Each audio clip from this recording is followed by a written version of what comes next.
Hello అండి, welcome back to my channel. ఈరోజు మీకు ఒక డిఫరెంట్ రెసిపీ చూపించబోతున్నాను.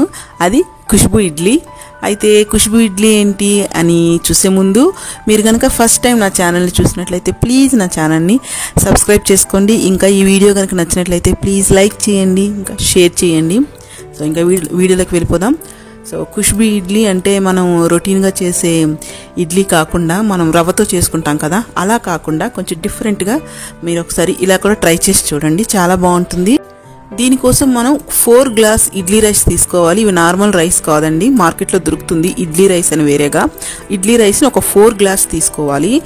అయితే 4 గ్లాస్ ఆఫ్ ఇడ్లీ రైస్ తీసుకున్నాక అదే గ్లాస్తో వేరే బౌల్లో 1 గ్లాసు మినప్పప్పు తీసుకోవాలి.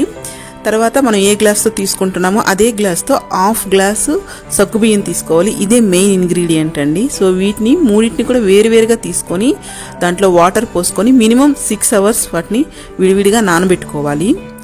సో మళ్ళీ చెప్తున్నానండి, 1 గ్లాస్ మినపపప్పుకి 4 గ్లాసులు ఇడ్లీ రైసు, అదే గ్లాస్తో 1/2 గ్లాస్ సగ్గుబియ్యం, వీటిని మూడింటిని కూడా వేరువేరుగా తీసుకొని మనం నానబెట్టుకోవాలి మినిమం 6 గంటలు. సో 6 గంటలు అయ్యాక మనం మిక్సీ చేసేటప్పుడు గ్రైండ్ చేసేటప్పుడు కూడా వాటిని విడివిడిగా చేసుకోవాలి. ఫస్ట్ రైస్ని గ్రైండ్ చేసుకోవాలి. రైస్ కొంచెం గ్రైండ్ అయిన తర్వాత వాటిలోకి మనం సగ్గుబియ్యాన్ని యాడ్ చేసుకోవచ్చు. అయితే ఇక్కడ మనకి గ్రైండ్ చేసినప్పుడు ఇక్కడ బ్యాటర్ అనేది మీకు చాలా స్మూత్గా ఉండాలండి. అది ఎంత స్మూత్గా ఉంటే ఇడ్లీ అంత స్పాంజీగా వస్తుంది. సో రైస్ మీకు కొంచెం గ్రైండ్ అయిన తర్వాత, కొంచెం మెత్తగా అయిన తర్వాత మీరు సగ్గుబియ్యాన్ని యాడ్ చేసుకోండి. సో వాటర్ ఎక్కువ వేయకండి. మనం నార్మల్గా మనం ఇడ్లీ పెట్టేటప్పుడు, నూకతో ఇడ్లీ పెట్టేటప్పుడు కన్సిస్టెన్సీ బ్యాటర్ ఎలా ఉంటుందో దానికంటే ఇంకా కొంచెం థిక్గానే ఉండాలి.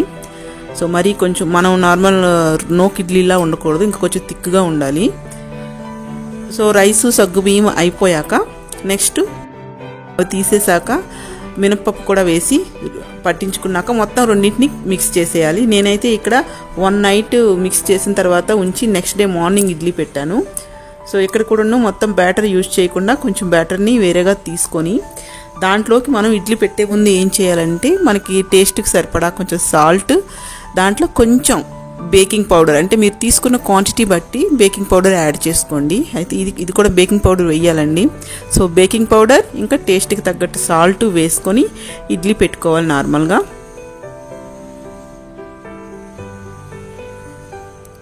సో ఇడ్లీ కూడా పెట్టుకున్నాక మీకు మీడియం ఫ్లేమ్లో ఒక 10 మినిట్స్లో ఇది రెడీ అయిపోతుందండి ఇడ్లీలు. అయితే ఈ ఇడ్లీలను మీరు వేడిగానే తినాలి, చాలా బాగుంటాయి. చల్లగా అయిపోతే కొంచెం గట్టిగా అయిపోతాయండి. సో చాలా బాగుంటుంది. మీరు కూడా ఒకసారి ట్రై చేయండి.